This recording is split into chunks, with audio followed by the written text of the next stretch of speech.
kita perbaiki dalam beberapa hari ke depan, karena sesuai dengan undang-undang kita punya waktu 10 hari untuk melakukan rekomendasi pemungutan suara ulang jika terjadi permasalahan. Jadi terima kasih kepada teman-teman penyelenggara baik KPU maupun Bawaslu, dan kami mohon kepada yang bersangkutan, buat teman-teman Menhub untuk tetap menjaga kesehatan, karena memang waktu kita sangat terbatas dan sangat ketat dalam melakukan penyelenggaraan pemilu, dan ini hari-hari ke depan akan sangat berarti dalam penyelenggaraan demokrasi Indonesia. Teman-teman semua, hasil pengawasan Bawaslu dapat kita sampaikan tadi sudah kami sampaikan pada jam 11:30 tadi siang. Ini untuk mengulang sedikit ya kepada teman-teman semua. Kami misalnya menemukan dalam 13 masalah dalam pemungutan suara, 37.466 TPS mengalami pemungutan suara dimulai lebih dari jam 7. Ada di lapangan demikian temuan Bawaslu. 12.284 TPS mendapati alat bantu disabilitas netra tidak tersedia di TPS. 10.496 TPS yang logistik pemungutan suara tidak lengkap. 8.219 TPS mendapati adanya pemilih khusus yang hak pilihnya tidak sesuai dengan domisili KTP. Ada 6.084 TPS yang tertukar.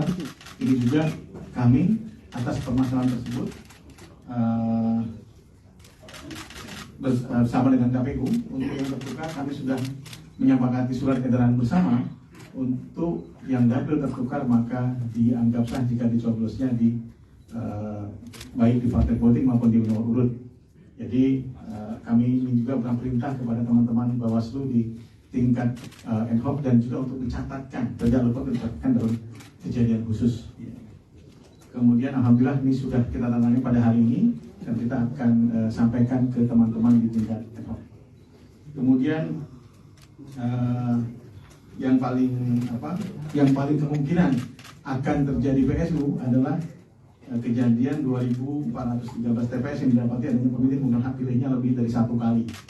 Ini kemungkinan PSU-nya besar. Tapi tentu lagi ditelusuri oleh teman-teman apakah benar demikian dari Panwascam dan juga Bawaslu Kabupaten Kota. Dan juga ada 6 masalah dalam pemungutan suara seperti 11.2033 TPS yang didapati ada di Sirekap tidak dapat diakses oleh pengawas pemilu, saksi dan atau masyarakat. Walaupun kami harus menyatakan bahwa Sirekapnya adalah bantu. Jadi yang paling kita pegang adalah manualnya nanti, rekapitulasi manual, bukan Sirekapnya. Sirekap hanya memberikan informasi, tadi sudah disebutkan oleh Mas Ketua KPU, bahwa C1 itu bisa dilihat oleh seluruh warga negara. Jika kemudian dalam membuatnya dalam sistemnya kemudian bermasalah, yang penting bisa dilihat adalah C1-nya, C1 perahunya. Itu yang paling penting dalam sebuah pemungutan dan penghitungan suara yang benar. Dan alhamdulillah ini telah dilakukan. Terima kasih teman KPU. Sampai sekarang sudah 43.000 tadi ya, sudah 43%. C1 plano bisa diakses oleh warga negara Republik. C hasil, C hasil. Bukan plano ya, plano nanti ya. C hasil kan? Iya. Nggak ada satu ya. Iya. Gak apa-apa mas. Ya.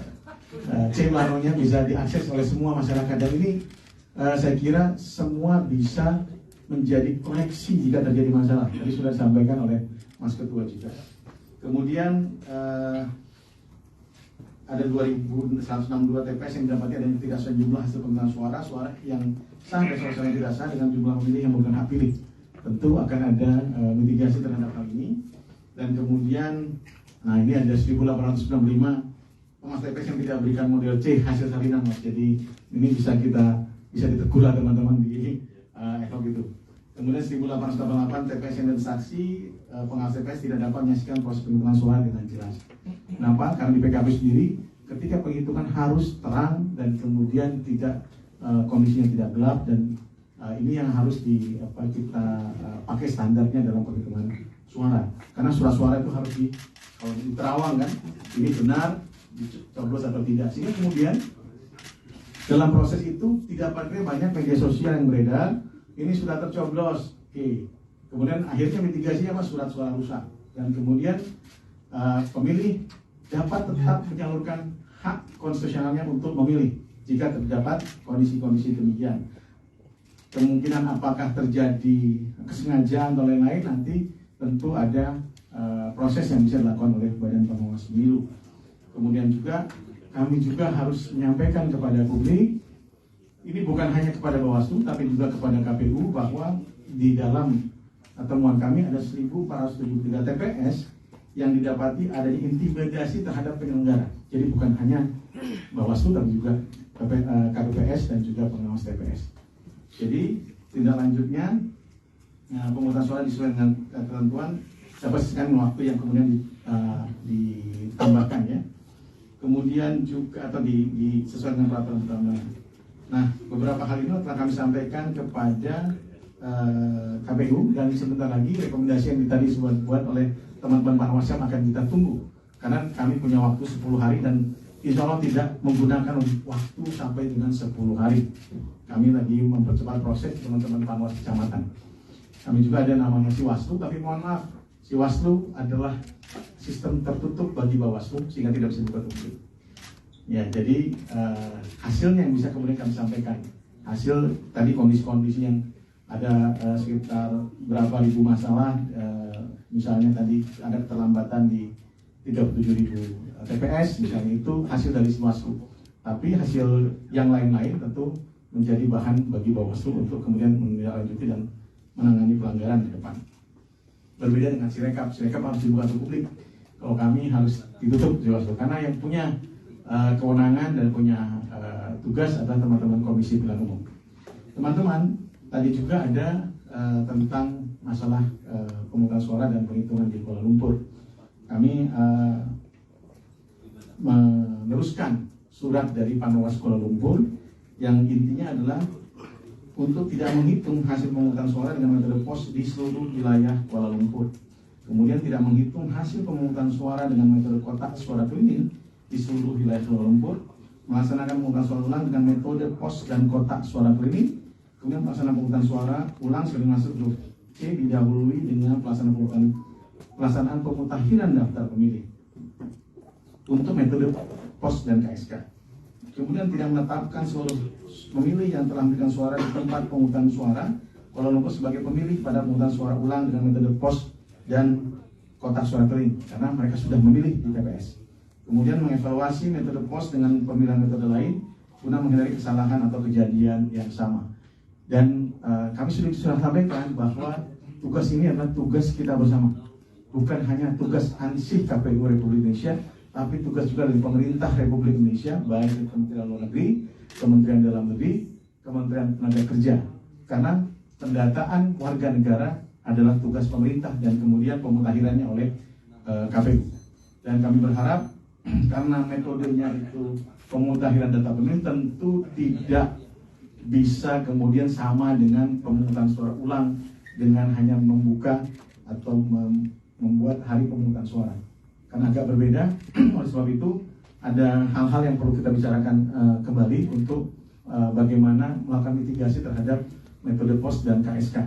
Dan kami berharap alhamdulillah kerjasama dengan baik dengan Kemenlu dan juga Kemendagri dan juga Kemenaker Tenaga Kerja untuk kemudian bersama-sama melakukan kembali pemutakhiran data pemilih atau pemutakhiran warga negara yang ada di Kuala Lumpur, sehingga ini dapat menjadi sebuah evaluasi terhadap penyelenggaraan pemungutan suara beberapa satu atau dua pemilu sebelumnya. Saya dan Mas Hasim dulu seperti rendezvous ketemu lagi di Kuala Lumpur dengan hampir waktu yang sama. Jadi kami mengharapkan ini bisa kita lakukan, dan kami berharap juga KPU nanti Mas Hasim, Mas Ketua dan anggota bisa turun langsung. Nanti kita dampingi juga dari Komisioner Bawaslu untuk melakukan pemutakhiran data pemilih, minimal melakukan supervisi dan juga mungkin menempatkan eselon 1, eselon 2 untuk memantau terus nanti jika terjadi pemutakhiran data pemilih dari KPU untuk ditempatkan dulu di sana sekitar seminggu 2 minggu untuk kemudian membantu teman-teman KPLN dalam melakukan pemutakhiran data pemilih. sekali lagi ini yang bisa kami sampaikan kepada teman-teman KPU, semoga bisa ditindaklanjuti, dan kami berterima kasih kepada seluruh penyelenggara baik tingkat pusat dan sampai dengan TPS yang telah menyelenggarakan pemilihan umum, tahapan pemungutan dan penghitungan suara yang kemudian baru selesai juga pada hari ini penghitungan suara.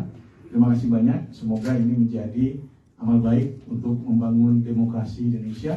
Walaupun ada catatan, ya ada masalah, ya, dan itu sekarang kita akan selesaikan baik dari KPU maupun dari Bawaslu. Sekali lagi terima kasih. Assalamualaikum warahmatullahi wabarakatuh. Terima kasih Mas Ketua Bawaslu, Mas Rahmat Bagja, atas hasil pengawasan dan juga informasi serta rekomendasi yang disampaikan Bawaslu, terutama kaitannya dengan pemungutan suara di Kuala Lumpur yang metode pos dan KSK, yang kami di KPU tidak hanya terkait dengan rekomendasi tersebut, rekomendasi lainnya juga pasti akan kami kaji dan tindak lanjut.